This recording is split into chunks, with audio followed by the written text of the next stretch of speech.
தேவனுடைய பரிசுத்த நாமத்திற்கு மகிமை உண்டாவதாக. ஆண்டவராகிய இயேசு கிறிஸ்துவின் நாமத்தினாலே இந்த நாளிலும் உங்களை அன்போடு வாழ்த்துகிறேன்.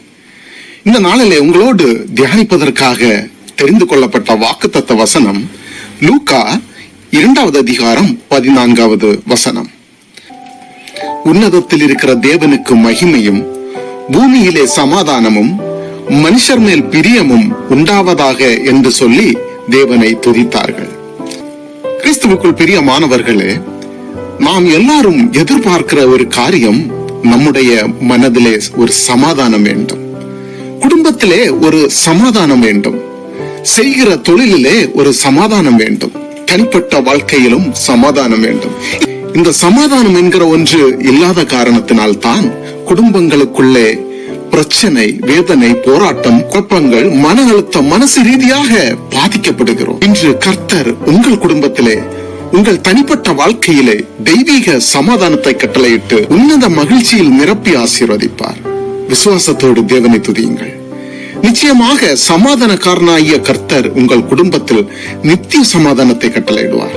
நாம் பல இடங்களிலே பார்க்கிறோம். ஒரு குடும்பத்துல எல்லா வசதிகளும் இருந்தது, பணம், புகழ் எல்லாமே இருந்தது. சமுதாயத்தில் நல்ல ஒரு பேரும் புகழுமாக வாழ்ந்தார்கள். அந்த குடும்பத்திற்கு வேண்டிய அனைத்து வசதிகளையும் ஆண்டவராகிய இயேசு கிறிஸ்து கொடுத்திருந்தார். அந்த வீட்டுக்கு ஒரு முறை ஒரு ஜெப ஊழியர் ஜெபிக்க சென்ற போது அந்த வீட்டின் தலைவர் அந்த ஊழியக்காரரை பார்த்து மனப்பிரயாசப்பட்டு அழுதாராம்.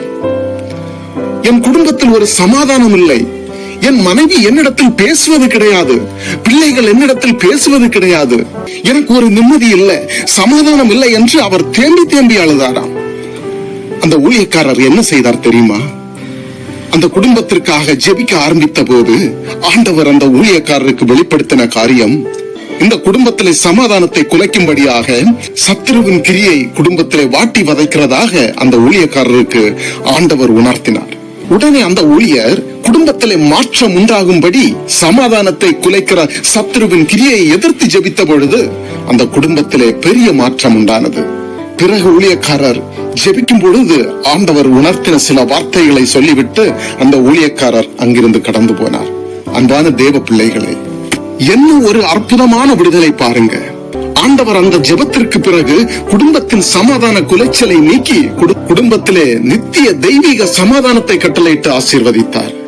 அன்பானவர்களே, அந்த குடும்பத்தை ஆசீர்வதித்த தேவன் இன்றைக்கு உங்கள் குடும்பத்திலும் சமாதானத்தை கட்டளையிட்டு ஆசீர்வதிப்பார்.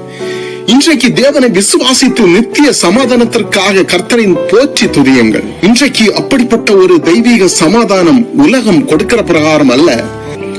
ஆண்டவருடைய சமாதானம் நீங்கள் நினைப்பதற்கு மேலான சந்தோஷத்தையும் சமாதானத்தையும் இன்றைக்கு உங்கள் குடும்பத்திலே கட்டளையிட்டு இன்றையிலிருந்து ஒரு புதிய மாற்றத்தையும் உன்னதத்தில் இருந்து மகிழ்ச்சியும் ஆண்டவர் உங்களுக்கு தந்து சமாதானத்தின் பாதையிலே உங்களை நடத்தி ஆசீர்வதிப்பாராக.